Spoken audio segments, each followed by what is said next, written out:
Bueno, buenas tardes a todos. Muy agradecida por esta invitación que me honra muchísimo para inaugurar el Congreso de Calas.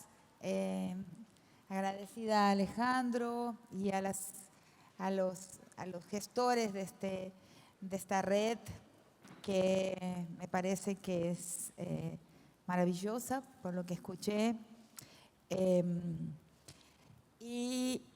Estoy un poco trasnochada, estoy un poco sin dormir porque todos estos días, además del Encuentro Nacional de Mujeres, hace 6 días que acompaño como puedo la ocupación del Ministerio del Interior por un grupo de mujeres de varios pueblos indígenas de nuestro país, que es un país que, aunque nadie lo sabe, lo voy a decir aquí para que un poco más de gente lo sepa, tiene más personas indígenas por la población total de la nación que Brasil. Brasil tiene menos gente indígena por población total que la Argentina. Eso muestra muy bien, ¿no?, la falta absoluta de lo que he llamado en uno de mis textos el espejito, espejito de la reina mala, que todos tenemos que tener y utilizar para saber quién somos, ¿no? Entonces, un grupo de mujeres con Mbiá y Mapuche están ocupando el Ministerio del Interior a una cuadra de la Casa de Gobierno, y les pido a todos ustedes que se aproximen para que no se sientan tan solas.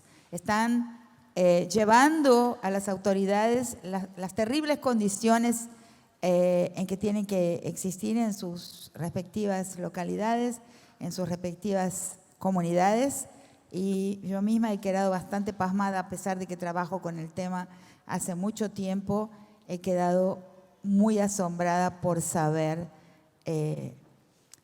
la cantidad de odio o no de odio. Sobre eso voy a tratar de pensar un poquito en voz alta aquí. En fin, la cantidad de maltrato que reciben de las poblaciones criollas.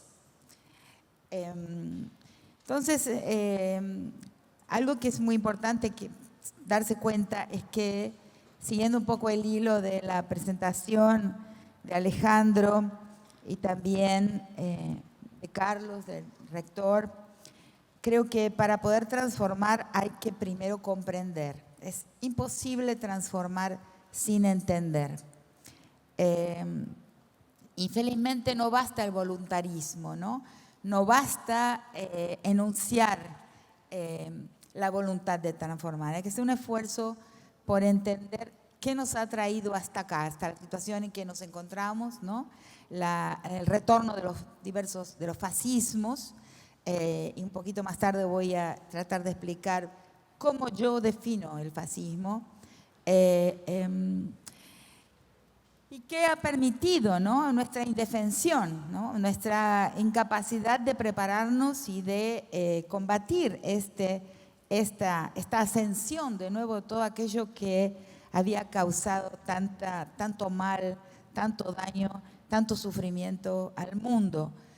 Lo vemos retornar en Europa, ¿no?, también, y vemos los discursos del odio, del racismo descarado, de la misoginia descarada, de la homofobia, la transfobia, o sea, todos los odios enunciados sin ningún pudor. Es asombroso que eso pueda pasar, ¿no?, después de 20 años o más de multiculturalismo, ¿no?, del proyecto multicultural que en mis textos y en mis conferencias he dicho muchas veces que considero encerrado. O sea, considero que la fase multicultural que se inicia con la caída del muro de Berlín, o aproximadamente al mismo tiempo, un poco antes, un poco después de la caída del muro, y la decadencia o el abandono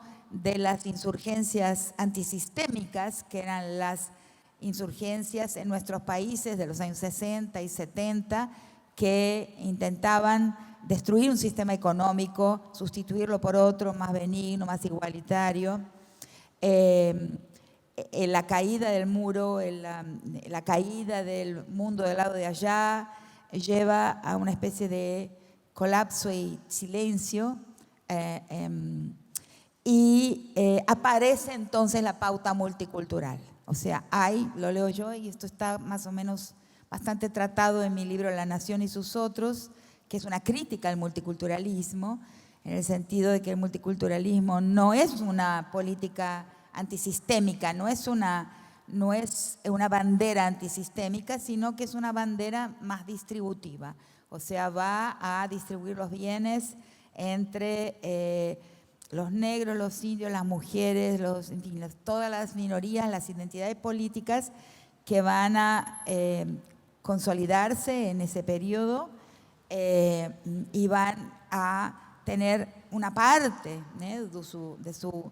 de sus miembros incluidos gracias a políticas públicas, ¿no?, de cuño multicultural, endosadas también por el país del norte, por proyectos globales, por la cooperación internacional, y eso se extendió hasta casi el presente. Para mí, el ascenso de Trump como presidente del país del norte representa claramente el fin, el cierre del programa multicultural, del proyecto multicultural, y nos pone en un nuevo tiempo, en una nueva era, no una era, pero digamos un nuevo periodo, que es el que estamos viviendo y el que fue descrito aquí por los que me antecedieron, como un periodo en que vuelven, ¿no?, el discurso de la enemistad,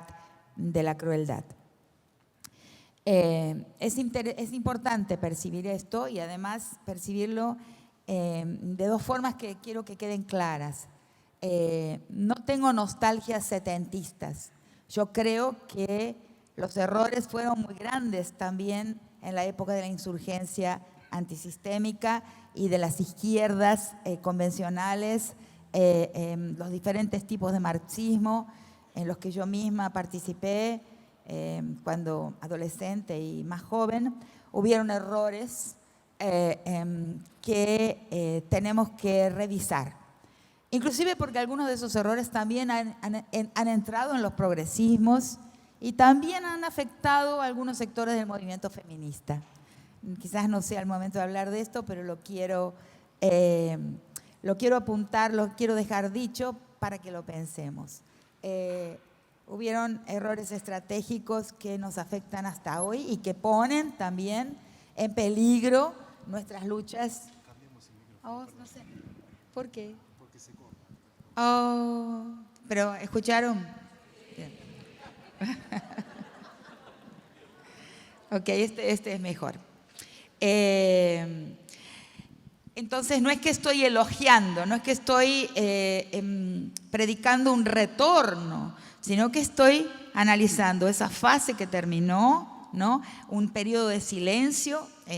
Las personas que tienen mi edad lo deben haber sentido, un periodo de silencio que sucede al descrédito de la lucha antisistémica, y luego una concesión, que es la concesión distributiva del periodo multicultural, en el que identidades políticas van a poder hacer sus reivindicaciones y son respondidas con políticas públicas, ¿no?, para la distribución. Pero ese periodo multicultural, como analizo y afirmo en mi libro La Nación y sus otros, no toca la riqueza, no toca la producción de la riqueza, cómo se produce la acumulación y la concentración, no toca la usina del capital, sino que simplemente va a pensar cómo distribuir esa riqueza de una forma mejor.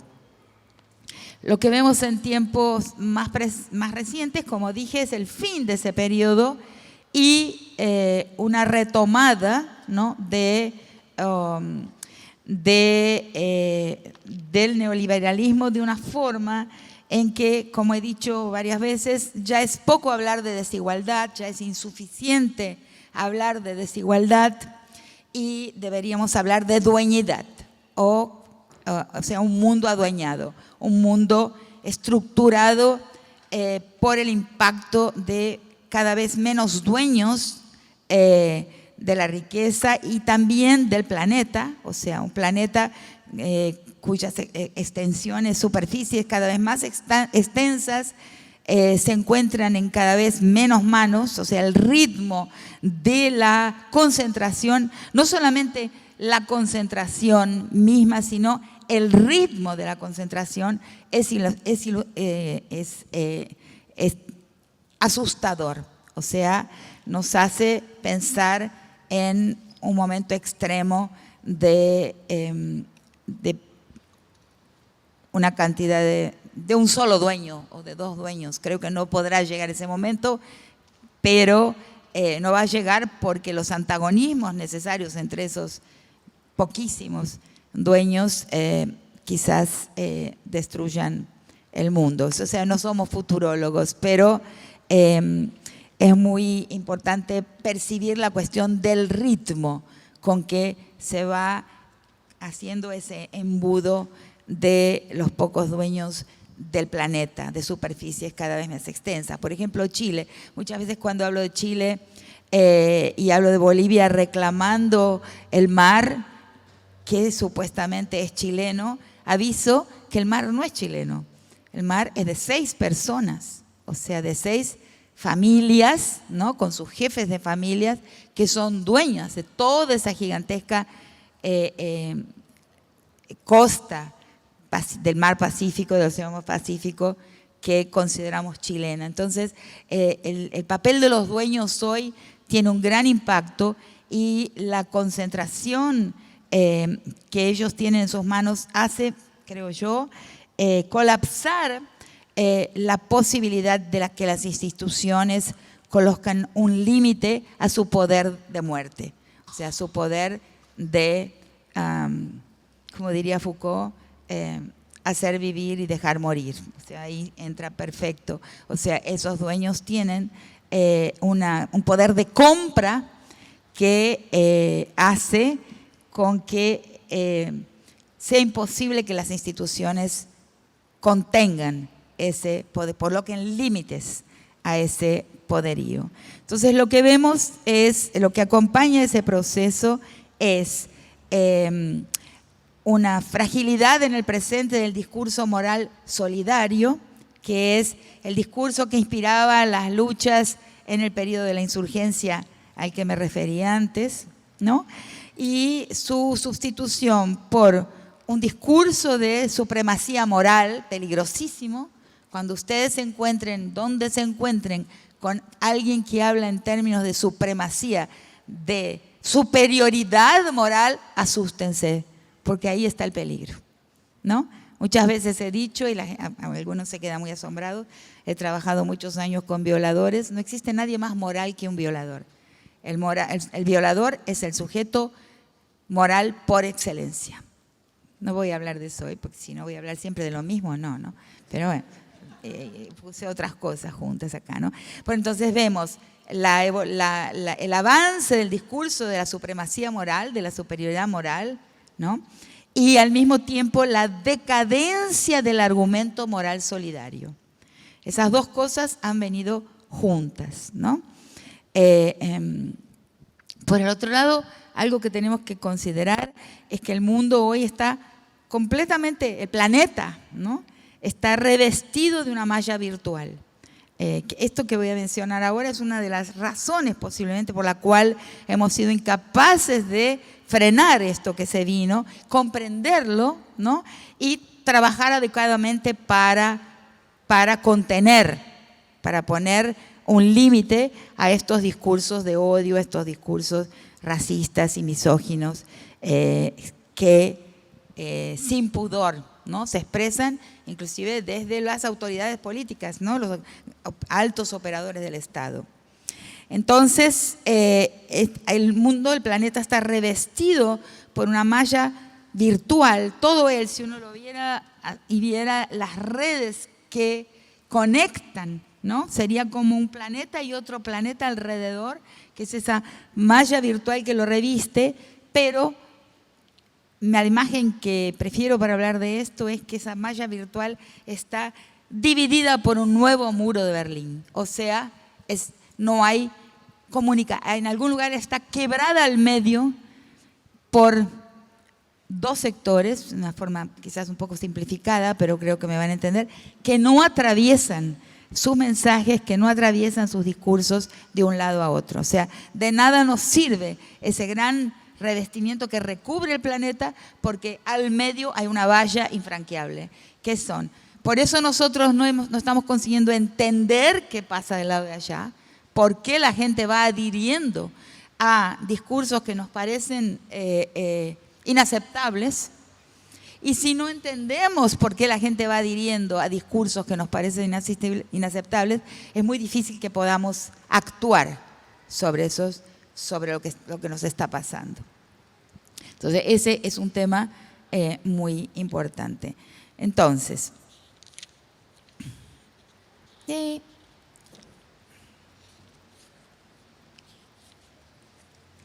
cuando me pidieron hablar sobre la cuestión del odio, puse juntas 3 ideas, una tríada de ideas, de categorías con las que he trabajado. Evidentemente yo no puedo hablar sobre ese tema sino a partir de los conceptos y de las categorías y de los debates en los que he participado, y puse juntos 3 nociones que sí he analizado. Una es la de crueldad, ¿no? Como ustedes creo que saben. La otra es la crítica a la idea del odio, a la idea de crímenes de odio, que es una categoría, una manera de comprender y explicar los crímenes misóginos que nunca adopté. Y la otra es la cuestión de la construcción del enemigo. O sea, creo que esos 3 temas, crueldad, odio y construcción del enemigo, están vinculados, y entonces los analicé e intenté acercarme a ellos para exponer lo que pienso aquí. Entonces, la crueldad, para hablar de la crueldad, acuñé la noción de una pedagogía de la crueldad en un determinado momento en que percibí que estamos todos siendo programados, estamos todos siendo habituados de una manera sistemática y mucho más de lo que nos damos cuenta a la crueldad alrededor nuestro. O sea, ¿y qué es la pedagogía de la crueldad? Tantas veces la he visto, ese concepto mal representado o mal entendido o simplificado. La pedagogía de la crueldad es todo aquello que nos habitúa a ver el mundo como cosa. O sea, a cosificar la vida, a cosificar las personas, ¿no? O sea, es una pedagogía de la indiferencia, porque nos habitúa a ver el sufrimiento ajeno. Esa cosificación hace con que esos seres que sufren, personas y animales, se pueda convivir con ellos con total indiferencia. O sea, nosotros no podemos tener empatía con las cosas, ¿no? A no ser incluso si las vemos como extensión de nosotros mismos, sí, ¿no? Un anillo, un collar que nos pertenece y que en realidad está habitado por nuestra existencia. Ahí podemos tener un sentimiento hacia ese objeto, pero en realidad las cosas no son pasibles de nuestra empatía. Las personas sí. Entonces la cosificación es el producto de una pedagogía a la que estamos sujetos y sometidos de una manera que considero sistemática, ¿no? Es una pedagogía que formatea y modela personalidades de estructura psicopática, o sea, personalidades no vinculares y personalidades no empáticas, ¿no? Y uno no se da cuenta, y eso ha avanzado con el tiempo. Ahora, ¿cómo me di cuenta? Quizás relatar, porque me gusta a mí cuando hablo echar cuentos, ¿no? Me di cuenta en un determinado momento cuando, por una coincidencia, pasé por una tela de televisión en mi casa y paro para ver qué estaba viendo y me di cuenta de lo que estaba viendo en la tela era una película que se llamó y que se llama La Naranja Mecánica, ¿no? La naranja, lo cuento muchas veces porque La Naranja Mecánica, que fue considerada la película más cruel de la historia cuando tuvo su estreno, fue censurada en la mayor parte de los países, inclusive en Inglaterra mismo, de donde es el autor de la novela que le da origen. El director de la película y el actor y los actores son británicos y aún en Inglaterra tuvo censura. Fue censurada en Argentina, yo la vi en México, que fue uno de los pocos países en América Latina que no la censuró, la vi en 1974 y era considerada cruelísima. Entonces cuando la vemos hoy, ahí nos damos cuenta cuánto caminó en nosotros la pedagogía de la crueldad. Es impresionante. Cuando la vemos hoy, es cómica, nos hace reír, no toca un pelo. Entonces yo dije, estoy loca, o sea, ¿cómo es posible una cosa así? Que esto no es nada. Y entonces voy a buscar y encuentro una entrevista con el actor Malcolm McDowell, que cuando actuó en la película después salió enfermo, tuvo que tener una terapia, en fin, estuvo incapacitado de actuar por algún tiempo. Y él habla de eso también, habla de cómo en su tiempo fue brutal la crueldad que La Naranja mostró y que hoy es cómica. Dice prácticamente lo mismo que yo en un texto y después que cito su expresión, su declaración.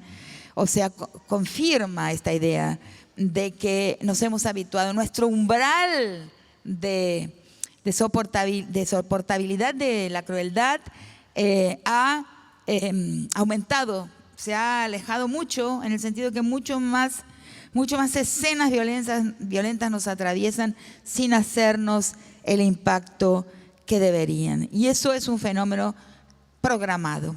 El otro ejemplo, bueno, entonces hay una cantidad, el cine, los videojuegos, ¿no? También hacen esto, y hay otro ejemplo del que hablo con mucho gusto y placer, que me entusiasma contarlo, es el caso de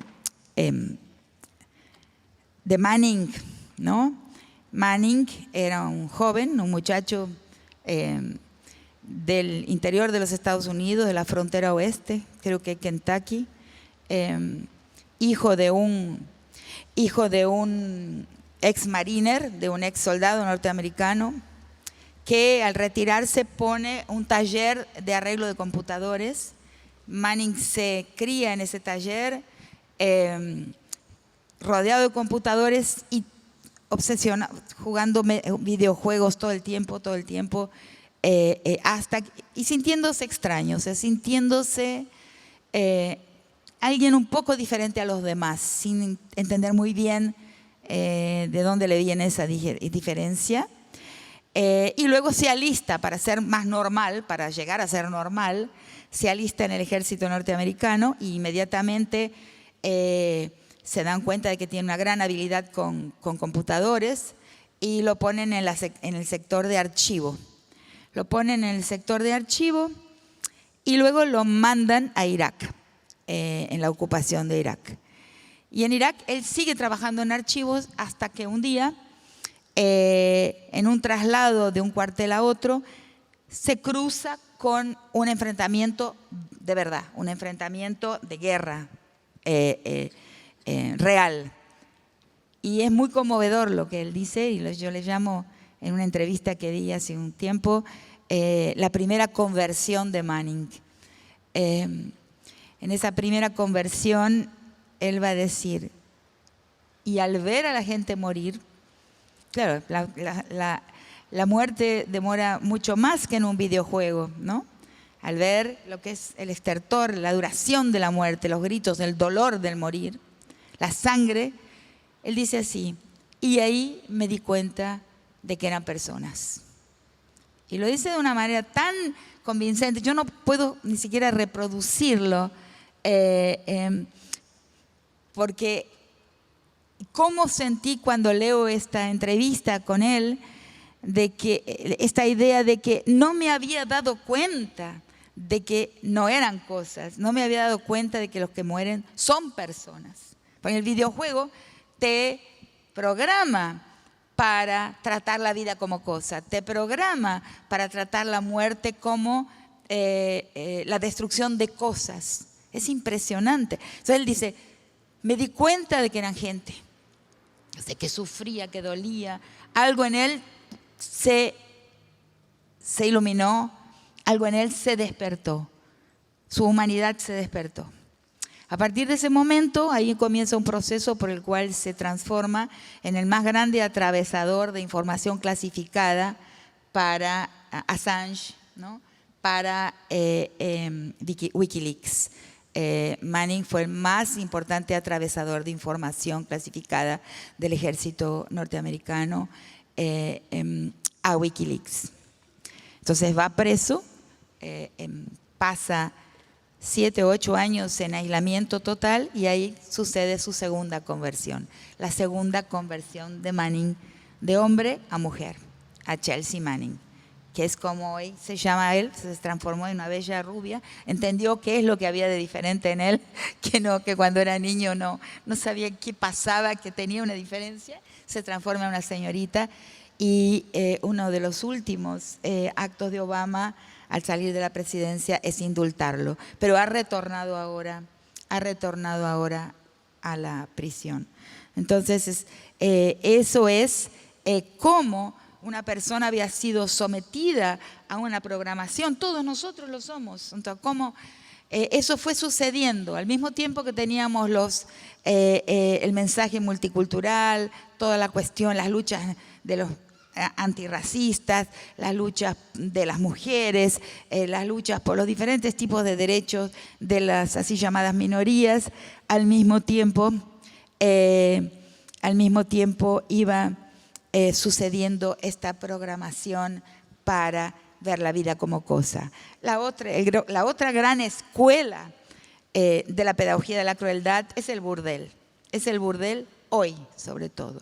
O sea, alguien me contó hace muchos años ya que cuando un joven mapuche o campesino indígena del sur argentino, de la provincia de Chubut, porque la persona que me contó era de Chubut, es reclutada para prestar servicio en los cuarteles de Comodoro de Rivadavia, de la región petrolera de la costa atlántica patagónica, antes mismo de comenzar el entrenamiento militar, lo primero que se hace es llevar a esa persona a un burdel. O sea, en el burdel se da la primera clase de empezar a ver la vida como cosa, el cuerpo como cosa, la persona como cosa. O sea, ¿qué es lo que hace alguien, un joven, que no tiene esa visión del cuerpo femenino?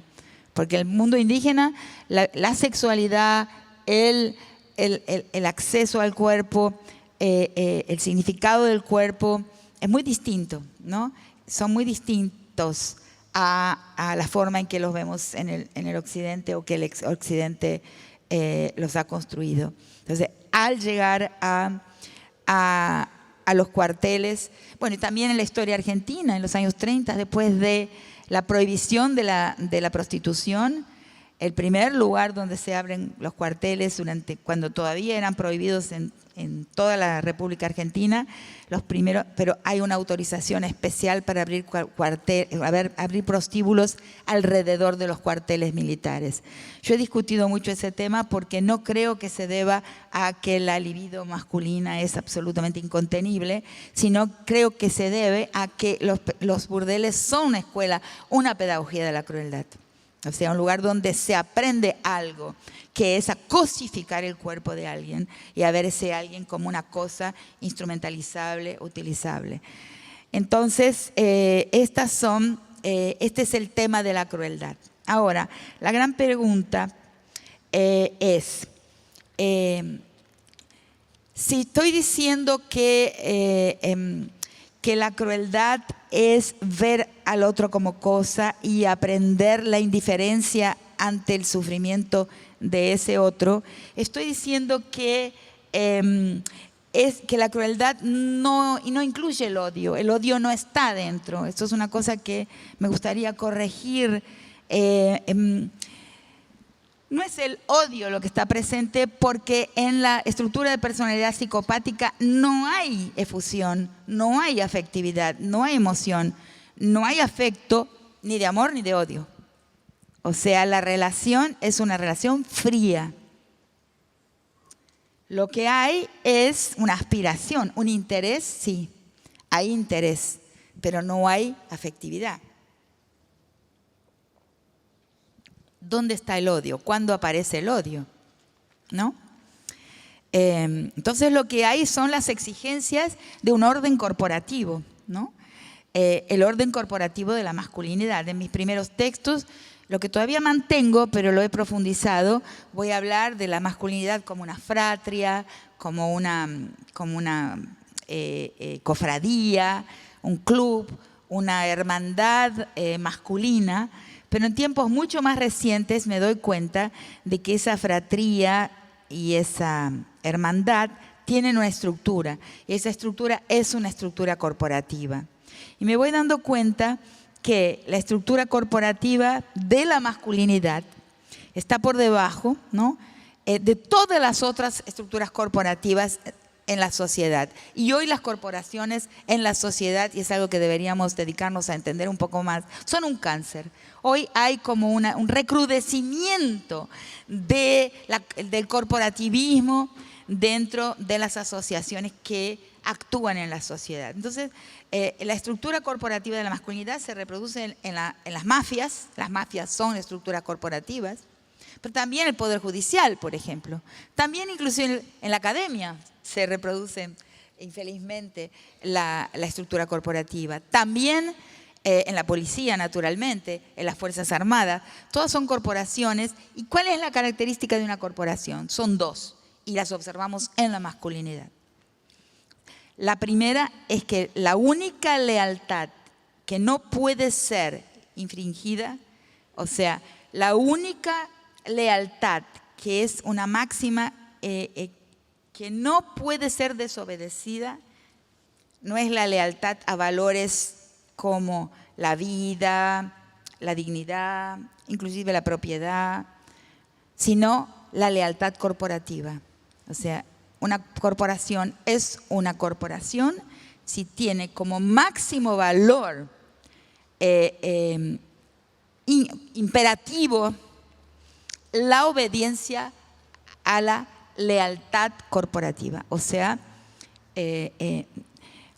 esta es la que no se puede desobedecer. Y la otra característica de una corporación es que es jerárquica en su interior. O sea, que hay una jerarquía de miembros. Y la masculinidad tiene las dos. Tiene la característica de que aunque los hombres compiten entre sí, cuando uno se instala en la posición de alfa, lo que sería en la biología llamado el macho alfa, o sea, aquel que o es más rico, o sabe más, o tiene más potencia sexual, esa es la menos, ¿no? La menosita, pero la potencia sexual tiene menos riqueza, o tiene más riqueza, o tiene más poder político, o tiene más poder moral, es el más alto juez o legislador. O sea, esas potencias que una vez mapeé en 7, que es la potencia sexual, la física, la económica, la bélica, la política, la moral y la intelectual.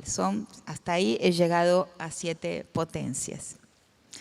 Entonces, en esa competencia interna que es característica del mundo corporativo, cuando uno de sus miembros de una de esas corporaciones o clubes o fratrías se coloca en la posición suprema, inmediatamente después sucede una obediencia. O sea, los otros escalones se curvan al poder del macho alfa. Una cosa muy diferente a lo que pasa con las mujeres, ¿no? Porque si nosotras las mujeres competimos, nunca aparece una mujer alfa. O sea, no hay obediencia en el mundo femenino. Eso es una cosa que debemos rescatar. Los hombres son obedientes, las mujeres no somos obedientes. Y ese es un valor que es necesario notar, nombrar y valorizar. ¿Sí? Competimos hasta el final de la vida, pero eso lo tenemos que trabajar. Es importante trabajarlo, pero es importante saber que no tenemos la obediencia de los hombres al mandamás, ¿no? Como se llama en portugués, al mandayuba, ¿no? Al que está por encima de los demás. Los hombres lo tienen muy fuertemente por esa característica de la estructura corporativa de la masculinidad.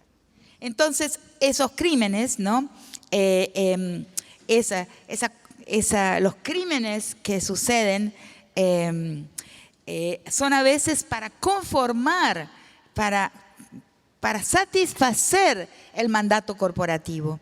O sea, llamar a los crímenes contra las mujeres, los crímenes misóginos, homofóbicos, de crímenes de odio, a mí me parece que es peligroso y siempre he sido crítica de esa manera de nombrarlos y de esa manera de entenderlos. Si por un lado tenemos la crueldad como no empática, o sea, como indiferente, ahí no existe el odio.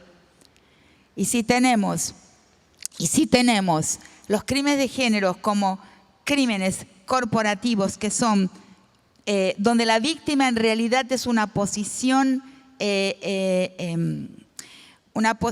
descarte para producir y sedimentar la alianza entre los hombres, y eso lo vemos todo el tiempo, o donde la víctima es simplemente un lugar de vencer a alguien, o vencer un pueblo, o vencer una sociedad, pero el triunfo solo tiene valor cuando es posible llevarlo a la corporación, entregarlo, el trofeo vale cuando es posible entregarlo a una corporación, y esa es la estructura que estoy intentando con palabras lo más simples posibles de atravesarles. Entonces ahí tampoco está el odio. Puede ser que el odio sea fomentado para esos fines, pero lo que hay es interés político, o sea, el interés político patriarcal. Por eso, ¿no?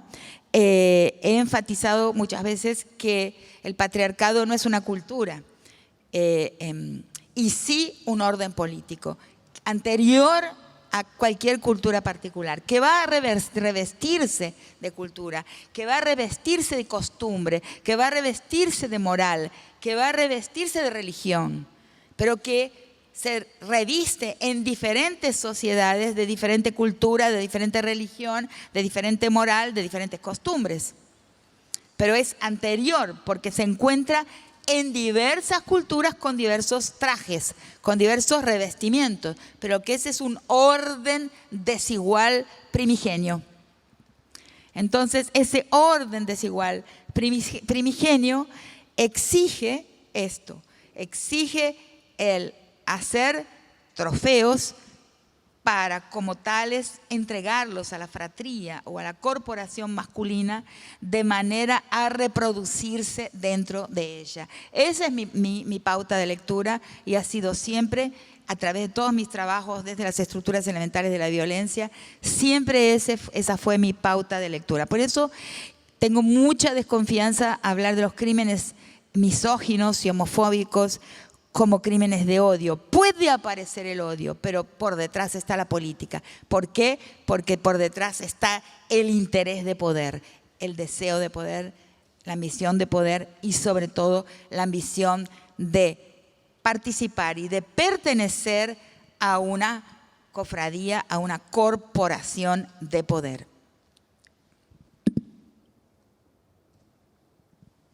Y así fui examinando estas dos nociones, la de crueldad y la de crímenes misóginos. Y además la advertencia de que si hablamos de crímenes de odio, estamos atrapando en lo psíquico la explicación de estos crímenes. Y esto es peligroso, ¿no? Muy a la norteamericana, ¿no? Psicologizar, o sea, capturar en la dimensión del psiquismo y del deseo y de la intimidad del individuo, crímenes que en realidad son ampliamente sociales y ampliamente políticos. ¿Me entienden? El odio también tiene ese problema, tiene esa captura por la emoción del individuo. El individuo odia y mata, ¿no? Desea y viola. No. Mi esfuerzo constante en mis escritos hasta hoy es mostrar la politicidad de estas agresiones. Aunque pueda aparecer el odio, por detrás del odio se encuentra un orden político, un interés de poder, un interés de pertenecer a una cofradía, a una corporación, y por lo tanto son crímenes plenamente públicos. Y ahí hay un impacto y una advertencia a los procesos jurídicos, ¿no? Porque como vemos y sabemos, como he llamado el error zafaroniano, cuando hablo del error zafaroniano me fui dando cuenta que a los abogados les da un placer infinito, porque no lo hice por mal, pero es un error zafaroniano porque él libidiniza, intimiza y coloca en el orden de lo libidinal, del deseo, de lo íntimo de las personas las agresiones de género. Nosotros y nosotras tenemos que sacarlo de ahí y devolverle la plenitud de su politicidad.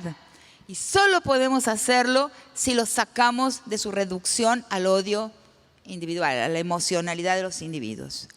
No es que no exista la emocionalidad, pero es una consecuencia de algo que se encuentra detrás. Sigo al próximo punto.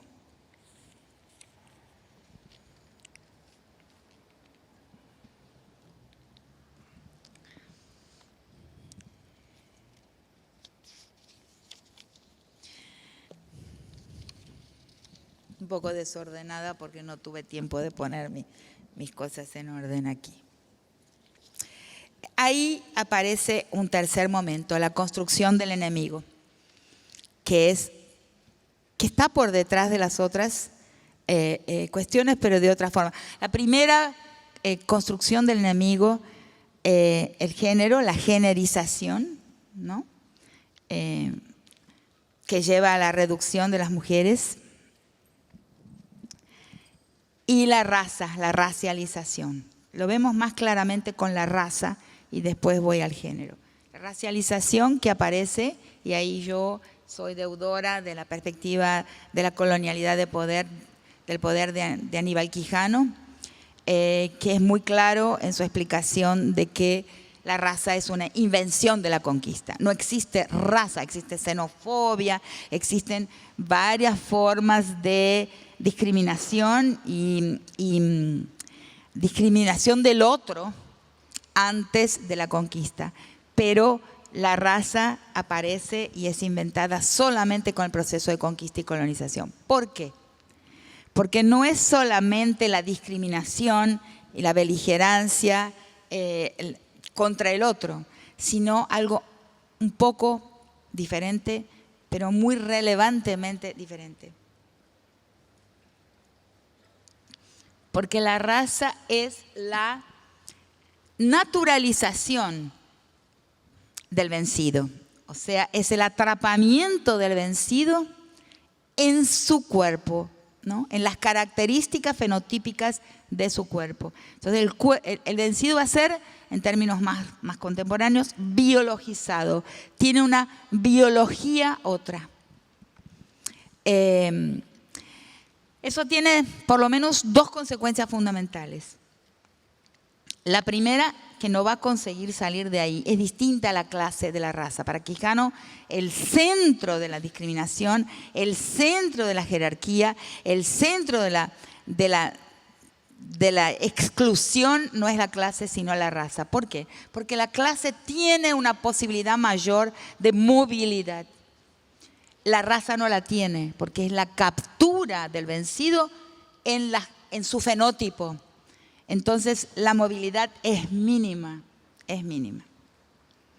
La segunda característica es que como el racializado es colocado, es atrapado en otra naturaleza, no podemos sentir empatía con él, o nuestra empatía está muy reducida, nuestra capacidad empática con ese otro, porque es un otro de otra naturaleza, es un otro biológico, nuestra capacidad empática se ve severamente restringida, ¿entienden? Entonces aparece con la conquista y la colonización este otro cosificado, reducido, esencializado y atrapado en su naturaleza.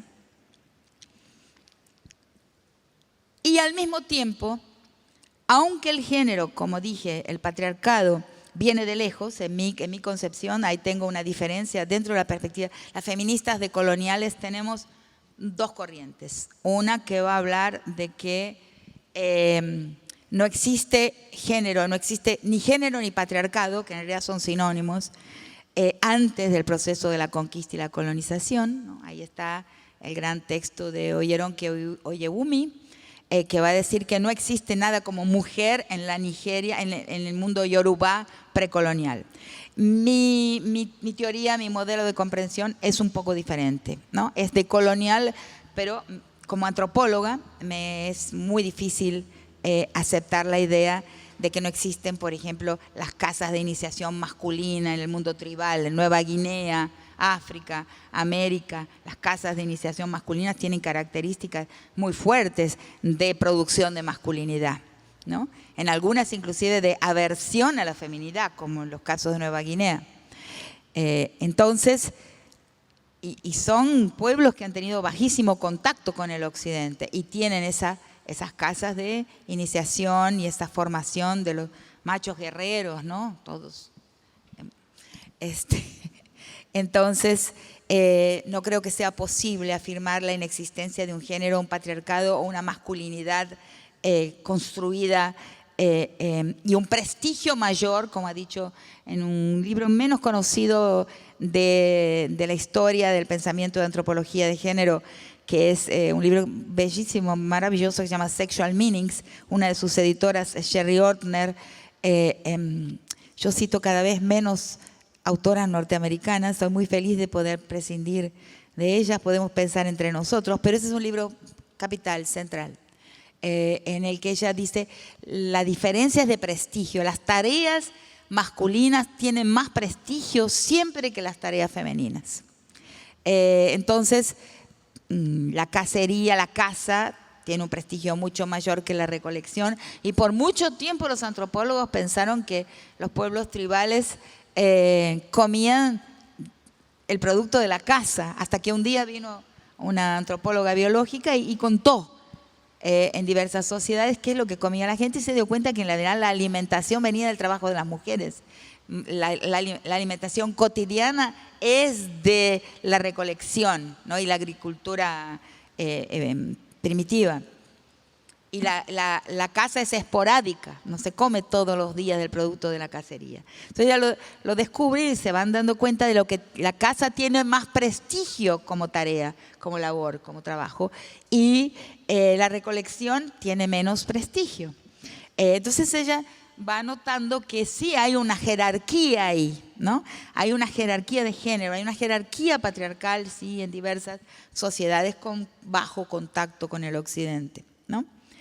Lo que pasa es que, y además, algo fundamental, que esas sociedades precoloniales sí fueron mucho más abiertas a la transitividad de género, a la pluralidad de los géneros, diversas formas, al casamiento de personas con la misma genitalia, ¿no?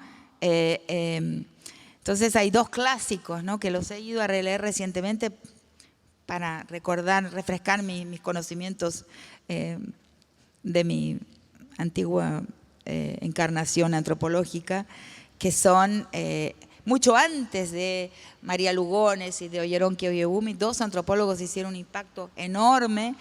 Uno fue Peter Rivière, que tiene un libro sobre el matrimonio entre los Tirió, que son un pueblo en la frontera de Surinam con Brasil, y él va a hacer un análisis de cómo es el casamiento. El casamiento es entre dos labores, entre dos trabajos, en pueblos con estricta división del trabajo sexual, lo que hay un casamiento entre dos tipos de personas, dos papeles para él.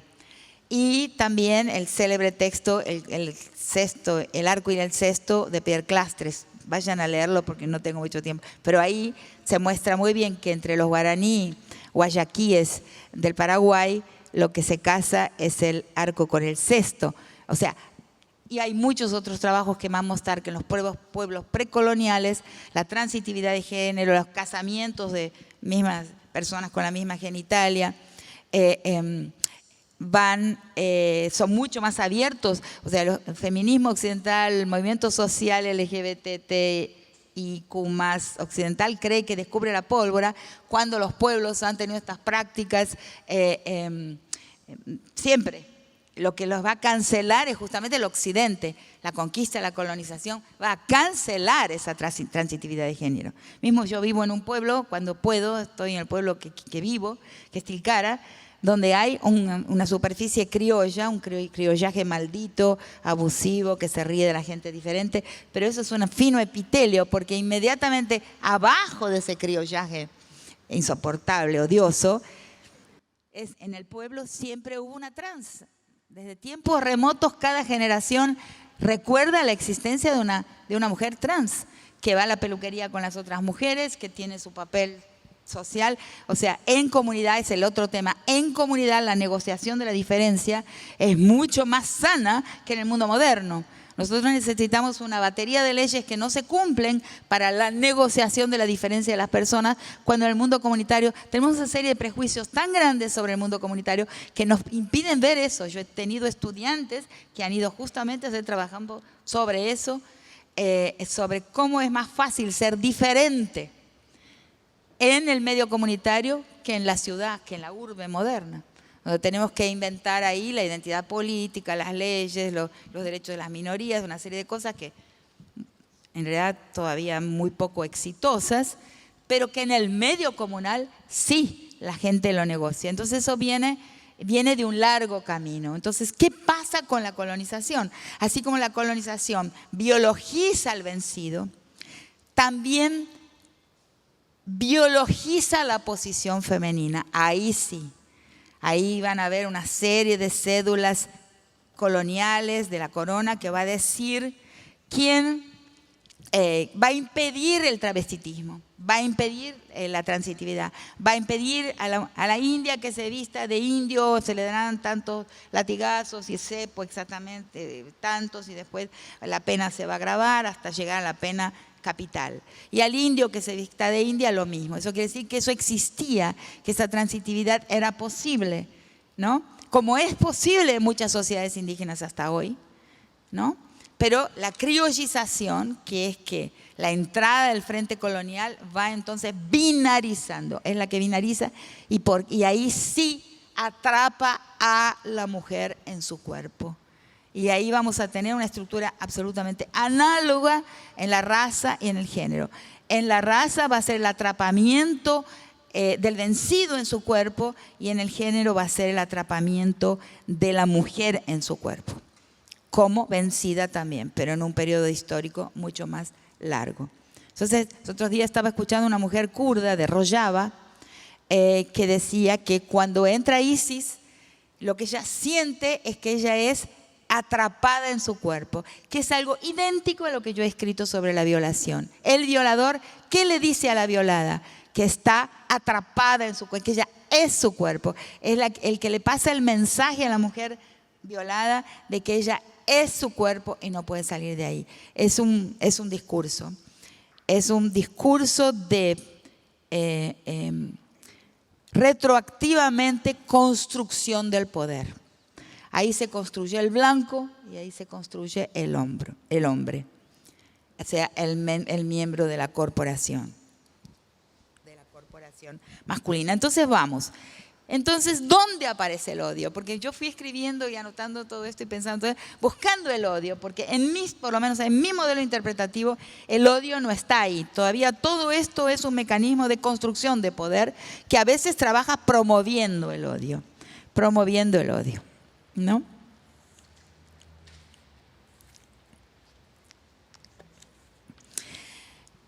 El odio lo encontramos hoy,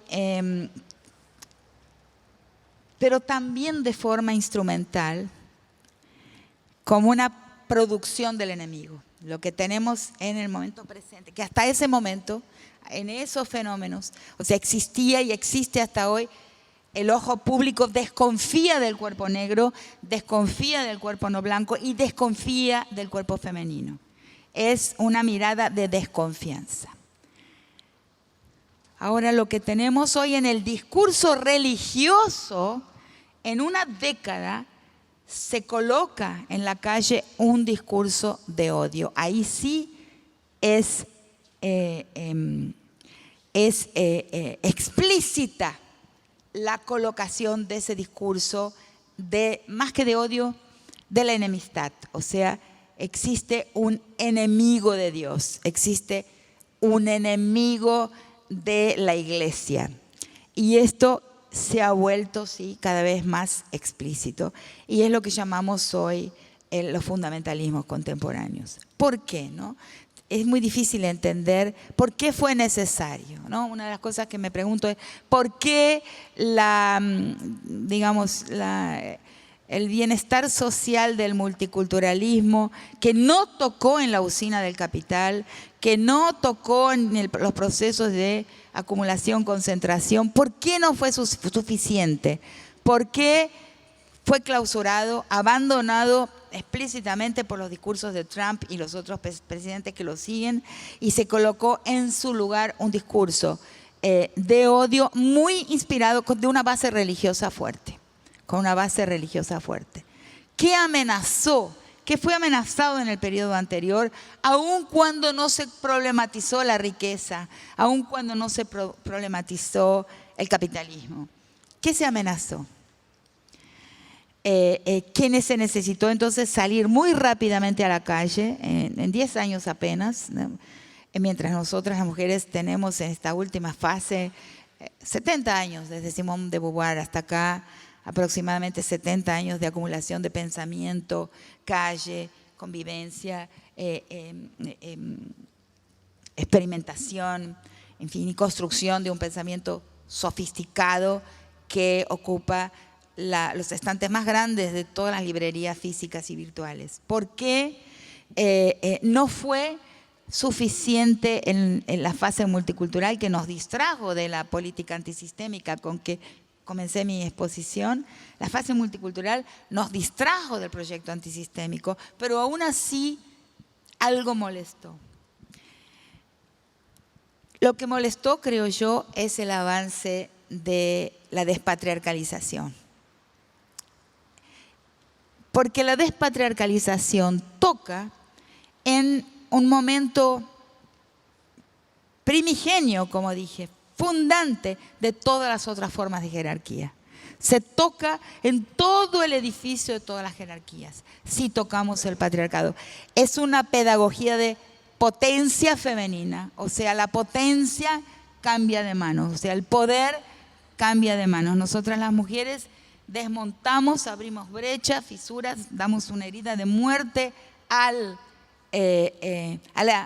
edificio patriarcal. Y eso amenaza, sí, amenaza el poder económico, el poder político, el poder bélico, porque va a trabajar en el mundo de otra manera, va a abrir la historia a otra dirección, va a transformar la sociedad. Nosotras las mujeres trabajamos en la sociedad. Aquella idea de que vamos a tomar el Estado y entonces desde el Estado vamos a transformar la sociedad y reencaminar la historia para un destino mejor, no funcionó. No ha funcionado en ningún lugar. Si creen que sí, por favor díganmelo y me digan dónde. O sea, tomar el Estado no ha servido por las armas o por la política o por no ha conseguido reorientar la historia como queremos, o sea, rehacer el mundo como queremos, ¿no? Por ejemplo, se dice no porque las políticas públicas no han modificado los niveles de salario de las mujeres. La pobreza es femenina. O sea, cuidado, no nos engañemos con que salimos a la calle, a lo mejor en la parte afectiva podemos hacer elecciones mejores, no lo sé. Creo realmente que todavía tenemos una fragilidad afectiva, una fragilidad emocional, pero nos estamos vinculando entre nosotras, estamos transformando el mundo desde nosotras mismas, retejiendo comunalidad, retejiendo vínculos, inclusive las marchas en las calles son marchas vinculares como no son las de los hombres, o sea, hacemos política de otra manera. Y hay un gozo en ese hacer política de esa otra forma, hay una felicidad. Y cuando aparece la felicidad ahí, con autonomía, con independencia, con relación a aquel tributo que dimos, que entregamos para construir la masculinidad desde tiempos inmemoriales, desde el pasaje a la especie, o sea, porque la masculinidad se alimenta y se construye gracias a la tributación impuesta a la posición femenina, o sea, es la posición femenina que alimenta la masculinidad cuando le atraviesa ese don, ese tributo, ese impuesto, esa exacción que se hace sobre nosotras, que es una exacción de varios tipos, ¿no? En trabajo, en afectividad, en amor, en fin, en entrega inclusive de conocimiento, de colaboración con grandes autores en la historia, hoy se sabe. O sea, las mujeres colaboramos con los hombres, les entregamos un tributo. Cuando eso se corta y esa tributación no ocurre más, se lee el peligro de un cambio de era. Y ese cambio de era necesariamente va a llevar a un cambio, una desestructuración de todas las formas de tributación, de todas las formas de hegemonía, porque el patriarcado no es otra cosa que la forma primigenia de hegemonía. El hombre es hegemónico, la mirada del patriarca sobre el mundo es hegemónica, así como la mirada del blanco. Todas, todos, absolutamente cualquier persona, al salir al mundo aprende, se le implanta un chip que ese chip le va a enseñar a mirar a los otros con la mirada del patriarca y del blanco. Y ahí va a evaluar las presencias. Y ahí aparece lo que mencioné antes, que es la sospecha del cuerpo de mujer y la sospecha del cuerpo no blanco. Eso es automático. O sea, las que estamos aquí, supongo yo, entiendo, ¿no? Yo misma, hacemos un trabajo diario de desimplantación de ese programa, de desimplantación de ese chip, de desactivación de ese chip, que es un comando interno que tenemos, ¿no? De cómo mirar al otro, de quién vamos a sospechar, de quién vamos a pensar que nos va a robar, ¿no? De quién vamos a pensar que va a tener un comportamiento moral dudoso, ¿no? ¿No? El cuerpo de mujer, el cuerpo de la no blancura. Entonces un chip, un implante, un programa.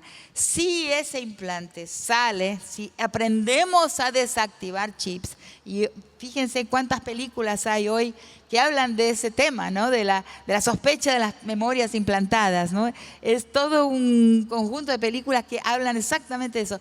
Si eso se vuelve posible, si empezamos a sospechar de lo que nos hace automáticamente actuar, juzgar, desconfiar, ahí el mundo se cae.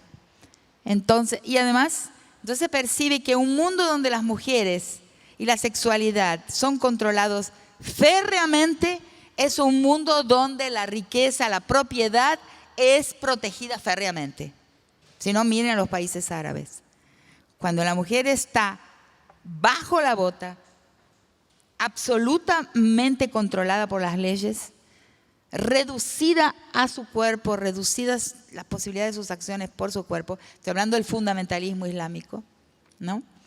En ese momento todos los controles se vuelven más fáciles, o sea, es mucho más fácil desbancar ese poder que es económico, que es político, que es moral, que es intelectual, que es bélico, mucho más difícil desbancarlo cuando si las mujeres nos salimos de ese lugar. ¿Lo ven? Entonces, eso es el peligro. Y lo que estamos viviendo entonces hoy es algo muy curioso, porque hace no mucho tiempo, para las personas que son de mi generación y hasta más jóvenes que yo, colocábamos el diablo y nos enseñaban a mirar con horror al Islam fundamentalista, al fundamentalismo islámico, cuando querían pintarnos al diablo o al mal o una sociedad bárbara, ¿a dónde nos enseñaban a mirar? Al fundamental, sociedades del Islam fundamentalizado. Pero si uno va a escuchar hoy, como estuve escuchando unos minutos antes de venir para acá, búsquenlo en internet, aunque ha desaparecido de muchos sitios, el mensaje del pastor fundador de la Iglesia Universal del Reino de Dios, Edir Macedo, el mensaje que él da se viralizó, apareció en septiembre de este año, fue publicado en algunos diarios brasileños y luego se viralizó. El mensaje que él da sobre cómo quiere criar a sus hijas, hace 10 años no pensaríamos que era posible alguien decir públicamente semejante barbaridad. ¿Lo han escuchado? Está en portugués, pensé en mostrarlo aquí. Es fundamentalismo islámico traído al cristianismo, implantado en el mundo cristiano. Algo increíble, imposible de imaginar. Va a decir, no quiero que mis hijas vayan a la universidad, porque tienen que servir a Dios y no a sí mismas. Además, si un día se casan y una de ellas tiene una educación superior a su marido, eso es inaceptable. Lo dice así, lo dice de esa manera, un discurso que era imposible hace muy poco tiempo escucharlo. Entonces tenemos ahí un implante en las calles que frena el avance de la lucha de las mujeres, y ahí sí aparece un discurso del enemigo. Es una visión monopólica del monoteísmo. El monoteísmo, naturalmente, los tres monoteísmos tienen una tendencia, marchan fácilmente en la dirección del genocidio. Estoy diciendo una cosa brutal porque no tengo mucho más tiempo. ¿Por qué? Porque son lógicas excluyentes. O sea, un único Dios, un único bien, una única forma de justicia, una única verdad. Esa es una visión monopólica, ¿no?, de la moral. Una lógica excluyente, una lógica monopólica. Y lleva necesariamente a la construcción del enemigo. Creo que hemos llegado a esa fase histórica en que los cristianismos en su interior han sido secuestrados por sectores que han entendido que para la fase contemporánea de la dueñidad, o sea, que es funcional al interés de los dueños, el monopolio de la verdad y el monopolio religioso, o sea, el monopolio de una divinidad única, pero de una forma que antes nunca existió. Entonces, sectores fundamentalistas han secuestrado ambos dos cristianismos. Eso es lo que estamos viendo en este momento en América Latina, y que es lo que conozco, y posiblemente en otros países del mundo, pero acá en América Latina se da con mucha fuerza, que es el secuestro de los dos cristianismos, tanto el catolicismo como las iglesias evangélicas, por sectores que son funcionales al mundo de los dueños, o sea, que van a enunciar un discurso del enemigo, o sea, un discurso ahí sí explícitamente del odio y de la necesidad de destrucción de todos aquellos cuyas conciencias no pueden ser secuestradas por esa versión monopólica de la divinidad, del bien, de la verdad y de la justicia. Entonces creo que no tengo mucha idea de cuánto tiempo hablé, pero podemos abrirlos a 5 preguntas. No tengo idea de la hora perdida.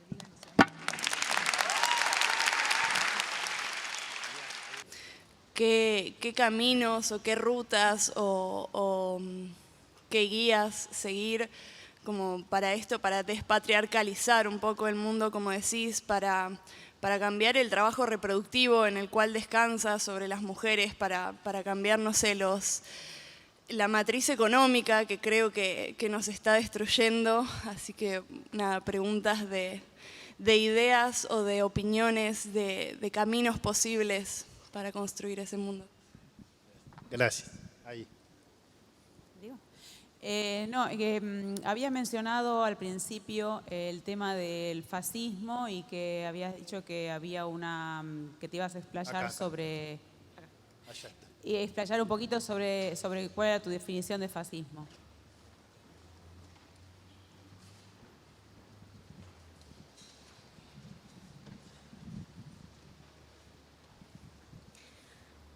Yo quería preguntar un poco cuál es tu postura o cuál es tu opinión de lo que vivimos en el encuentro plurinacional de mujeres y disidencias, y por qué crees que hay tan resistencia de un sector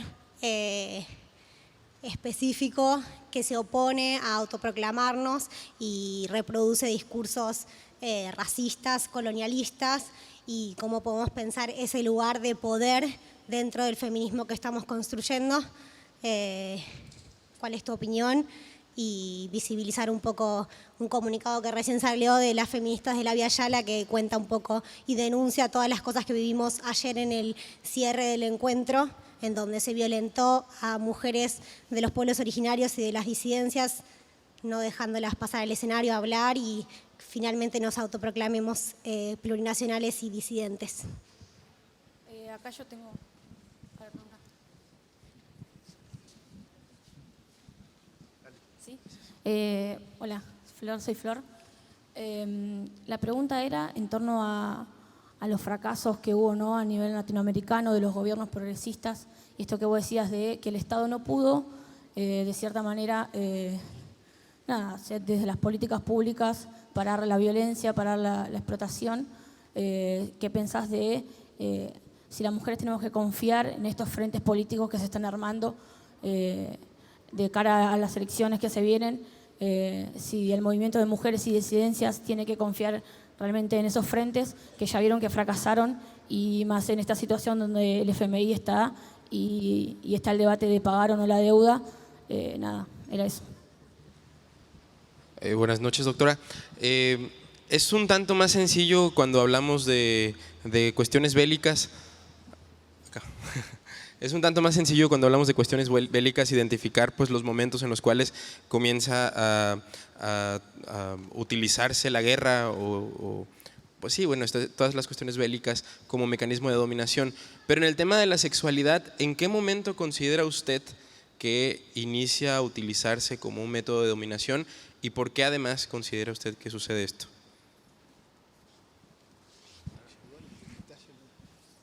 Hacemos la última ahí, son 6, duplicamos. Gracias, Rita. Al inicio de la intervención dijiste algo así como que ya no era tan pertinente hablar de desigualdad y hablar más de dueñidad.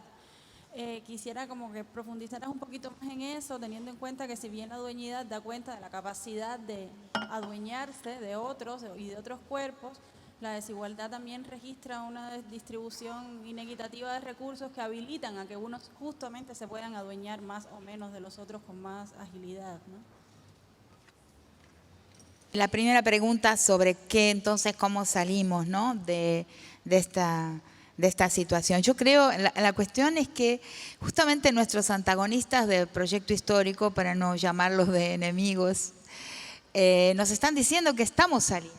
Si no, nos hubieran armado tan rápidamente y armado una agenda y un implante, ¿no?, de resistencia, de reacción.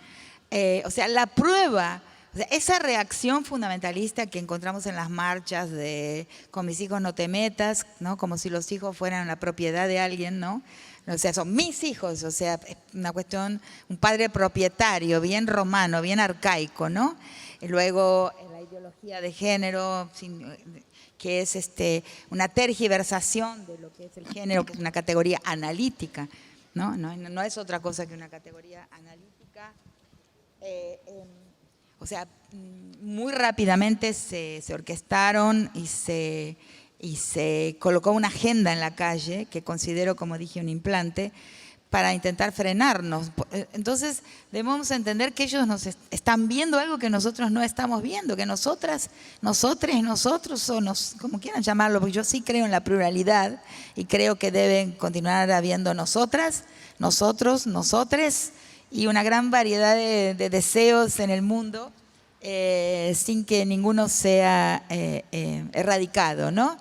Entonces, no estamos viendo, nosotras, nosotres, como quieras llamarlo, que ellos nos están diciendo que hemos andado demasiado, ¿no? Ladran Sancho, ¿no? Esa vieja historia del ladran Sancho. Entonces yo creo que eso ya está hecho. Lo que vos me preguntás cómo se hace, yo te estoy diciendo que ya está sucediendo, que hay un movimiento de placas tectónicas, ¿no? Que hay un movimiento de la sociedad, ¿no? Que hay una generación de niñas ahí que ya han nacido compatible con el nuevo programa, niñas, niños, niñes, de todo, donde hay muchos ejemplares que ya se nota al verlos caminar por la calle, que ya nacieron compatibles con la nueva era, ¿no? Entonces, eso ya está en marcha, es el movimiento, más que el movimiento social, que a veces es hegemonizable, es capturable por vanguardias de control, como ha sucedido en el Encuentro Nacional de Mujeres, infelizmente. Eso ya está sucediendo. No es una voluntad particular la que lo logra, ni siquiera una utopía. Yo en este momento soy muy crítica de la noción de utopía y la he sustituido por una noción de horizonte abierto. O sea, la gente, diversas gentes por diversos caminos marchan en la dirección de un horizonte abierto. ¿Qué quieres? Pero marchan. O sea, hay un movimiento de la propia sociedad. No es el Estado que lo conduce, como siempre se pensó. No es el Estado siendo tomado, ocupado por sectores de la política que van a conducir a la sociedad. Es la sociedad la que se está transformando.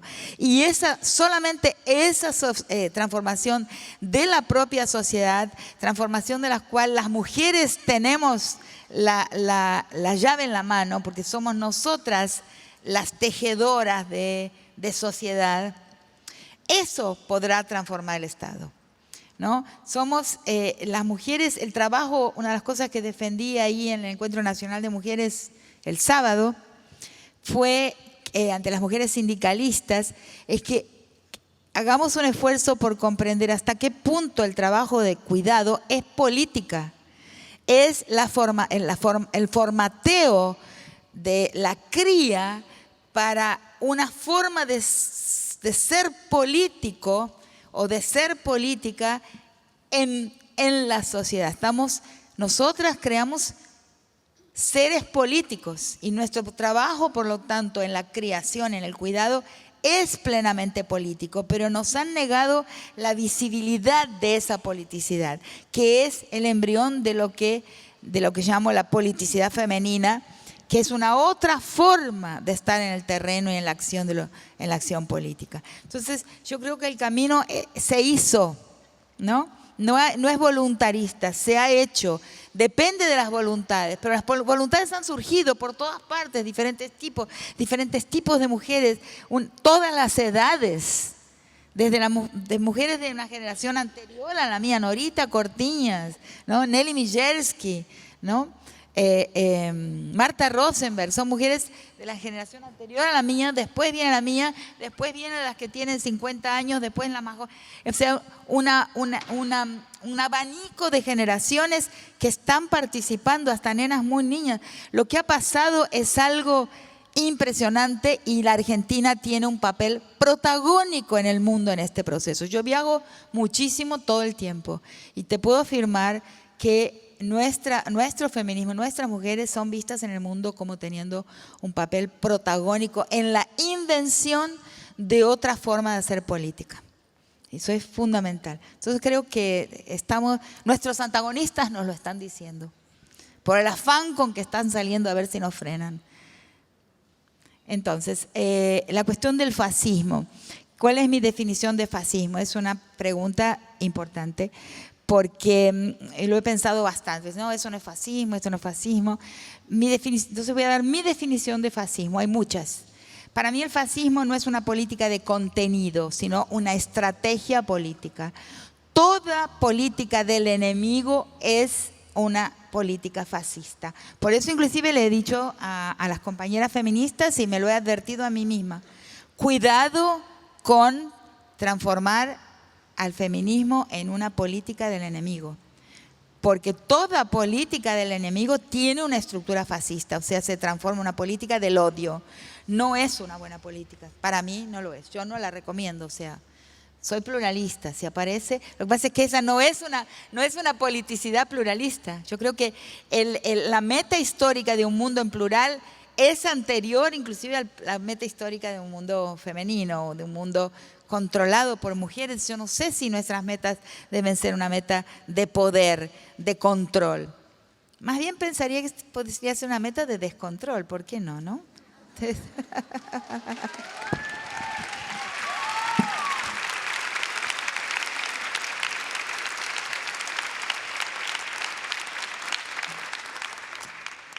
Sobre el Encuentro Nacional de Mujeres, sí, para mí hay un artículo muy lindo hoy de Mariana Carvajal en página 12 que dice algo que yo creo, que es que la gente, como siempre, ¿no? Las mujeres que participan superan el control de de las organizadoras, ¿no? El movimiento, las participantes ya llaman al movimiento de plurinacional y de todas las sexualidades disidentes, ya lo dicen, no han necesitado la autorización de la organización, no lo han necesitado. Ahora, he manifestado a Mariana que lo ha publicado, mi crítica también a la mesa de Abya Yala. Soy crítica porque al mismo tiempo que se hizo esa mesa, organizadas por 4 mujeres, 3 de las cuales son rubias y de ojos azules, y la otra es una habitante del conurbano. Al mismo tiempo había durante varios días un grupo de mujeres de comunidad, indígenas de comunidad, ocupando el Ministerio del Interior. Y la no mención y el no adjudicación de un protagonismo a esas mujeres a mí me ha dolido mucho. Entonces es muy, muy lindo y muy fácil, ¿no? Que unas personas completamente rubias, pues yo no me atrevería jamás a ser organizadora de una mesa de Abya Yala. Entonces convocan personalidades del mundo, ¿no? Sí, y al lado tiene unas mujeres de aquí, ¿no? De Formosa, de Chaco, de Misiones, de Chubut, ¿no? Sacrificándose por reivindicaciones. No quiero hacerlas llorar porque son urgentes y son terribles. Es terrible lo que les pasa. No hubo una presencia. Estoy hablando de Moira, no, son 20 mujeres cada una hablando por sí. O sea, Moira está ahí, es una mujer inteligentísima. Yo había escuchado tantas calumnias de Moira. Cuando fui a escucharla, lo que pasa es que es una mujer muy preparada, de comunidad, que no está sola, porque cada una habla de su problema particular. Y no se le dio ningún espacio. Entonces, en esa mesa de Abya Yala, para mí, gran signo de interrogación. Hay una lucha por protagonismo, es una cosa que hace un daño extraordinario a todos los movimientos sociales y muy especialmente al movimiento de las mujeres. Cuidado con la lucha por protagonismo. Es más fea todavía que la lucha por plata, yo creo, o casi tan fea. Protejámonos, protejamos nuestros avances de esa codicia por spots, lo iba a decir en portugués, holofotes, por el lente de la cámara. No. Hay un grupo muy importante, les pido por eso que se acerquen al Ministerio de Interior, porque hoy tuvimos una conquista importante, conseguimos hablar con la viceministra de Justicia, ¿no? Y como creo que les mencioné acá, lloramos, ¿no? En algunos momentos, ¿no? Una de las madres tuvo 2 de sus hijos asesinados, otra madre internó a su hijo en un hospital, se fue y cuando volvió el hijo había desaparecido. saben lo que es la costumbre del chineo en Chaco y en Formosa y en una parte de Salta. O sea, una de ellas relata que un criollo entró en una escuela y casi se lleva a 3 niñas. Las esperó en la puerta del baño y casi se las lleva y las secuestra. Es una forma de agredir a las comunidades en el cuerpo de sus mujeres, el chineo, que es una práctica corriente en Salta, Chaco y Formosa. Entonces, eso debería haber estado en el Encuentro Nacional de Mujeres. Además, el grupo que tomó el Ministerio del Interior es el primer grupo que trajo en el Encuentro de Rosario la propuesta de que el Encuentro Nacional de Mujeres sea plurinacional. Son ellas las que están en el centro de Buenos Aires ocupando el ministerio, son las que hicieron la propuesta de la plurinacionalidad desde Rosario hasta ahora. De alguna manera fueron invisibilizadas. Eso para mí es imperdonable y lo voy a seguir diciendo en todas las plateas, en todas las audiencias con las que hable. No lo podemos aceptar.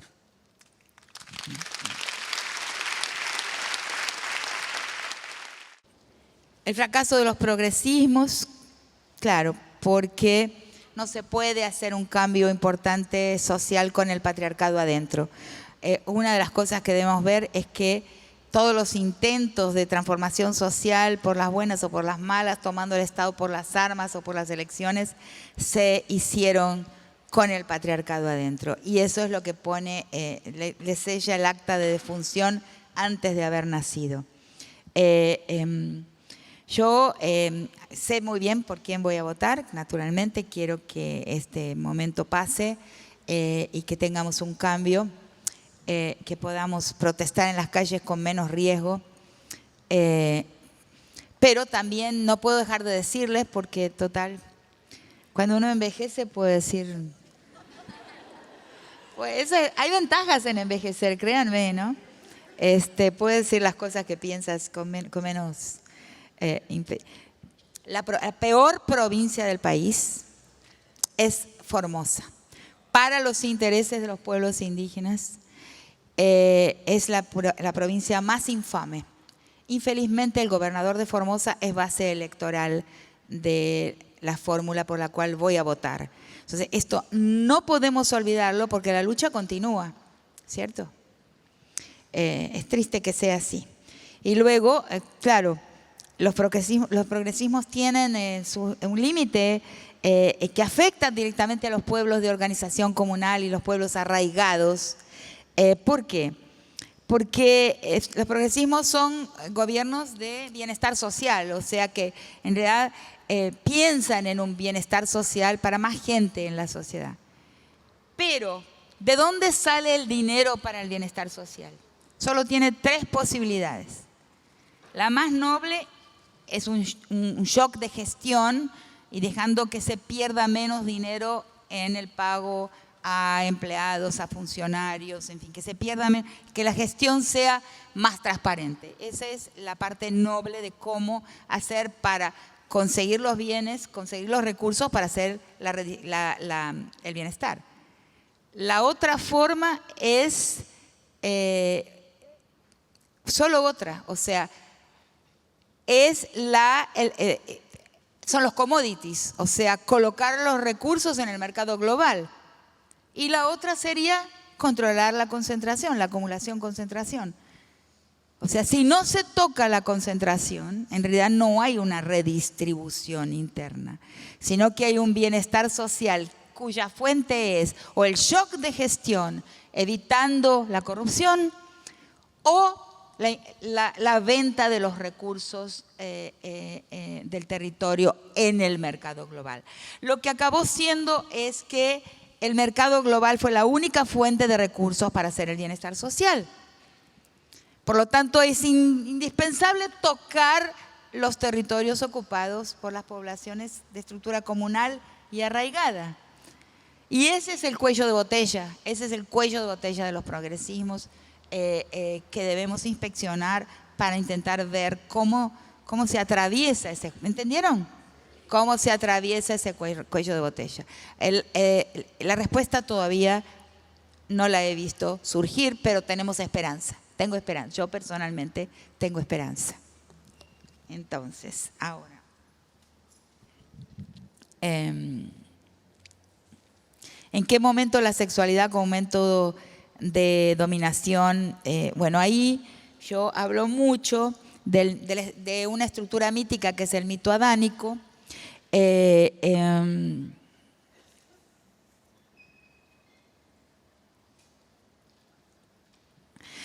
Que habla de la moralización de la mujer. Ese mito adánico, o sea, una mujer que comete un acto inmoral, una desobediencia, y luego es castigada, disciplinada, y ahí comienza la civilización, el Génesis, es una estructura mítica que se encuentra en todo el planeta. Imposible decir que esté en todas las sociedades, porque ahí habría que ir a estudiar mitología, pero sí es planetaria, por lo tanto es universal, por lo tanto su distribución es universal.